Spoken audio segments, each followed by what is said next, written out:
This year marks the 125th anniversary of the World's Columbian Exposition in Chicago. It was an event that showcased a lot of firsts for Pittsburgh, everything from pickle pins to electric lights.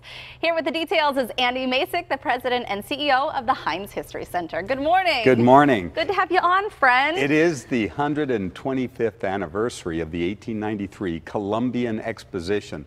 And the Americans wanted to do something really big after the French had done their World's Fair in 1889.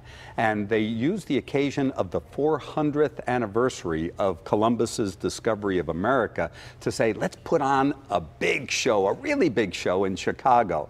And they designed a white city, they called it. It was 700 acres. They built all these buildings and lakes and esplanades.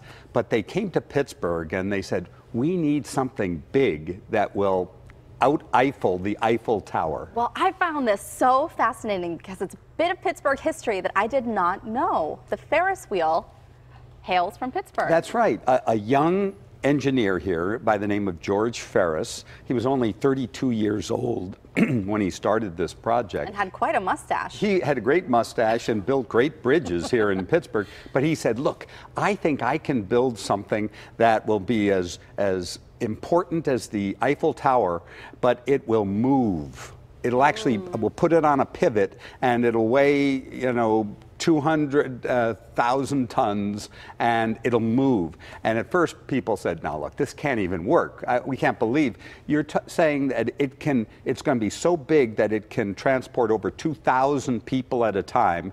Each of the gondolas will hold 60 people. Wow, is that what it was? Yeah, and it was nearly 300 feet tall. Well, he did it, he built it in a year. It was the hit of the fair. Obviously. Everybody wanted to go on this thing, and you could see the whole fair from way up high in your gondola. They had to have a conductor on each gondola because it was so freaky for people to be way up there.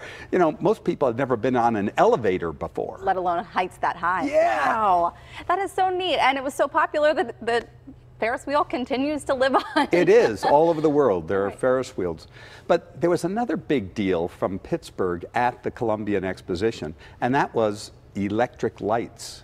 Remember, in 1893, most people were using candles or kerosene to light their cities and their homes.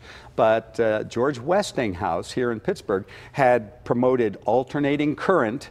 Remember, Thomas Edison was a direct current guy. They were competitors head to head. And so they both bid on the contract to illuminate the World's Fair in Chicago. Okay, this amazed me, just given the year that this happened. How much was Edison's bid? Edison's bid was $1.8 million.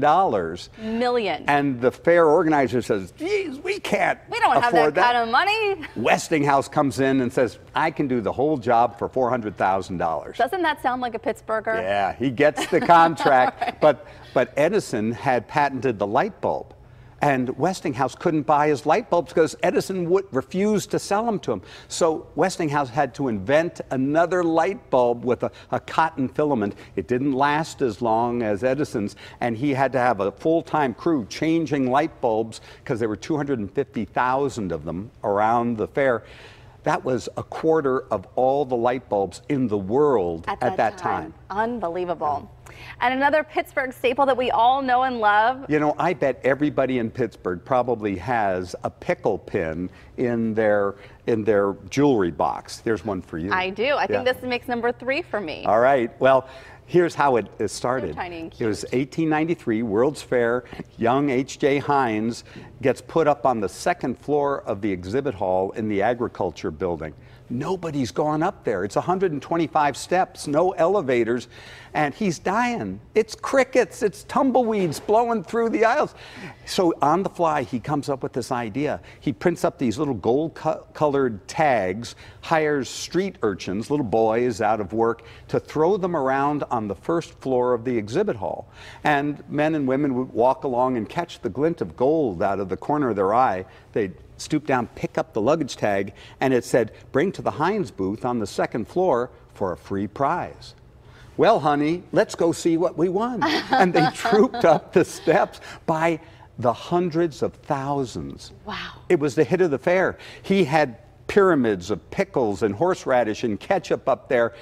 everybody wanted their free prize, and it turned out it was the Pickle Pin. Wow, and police even had to come up and kind of help with the crowds, The right? crowds were so big that the police had to come in, but all the other exhibitors on the second floor, they said, this guy knows what he's doing. They all chipped in, bought a silver punch bowl for him, put his name on it, and said, you saved us. Thanks. That's great. Well, we don't have much time left, but really quick, I just wanted to plug something that's coming up to the Heinz History Center.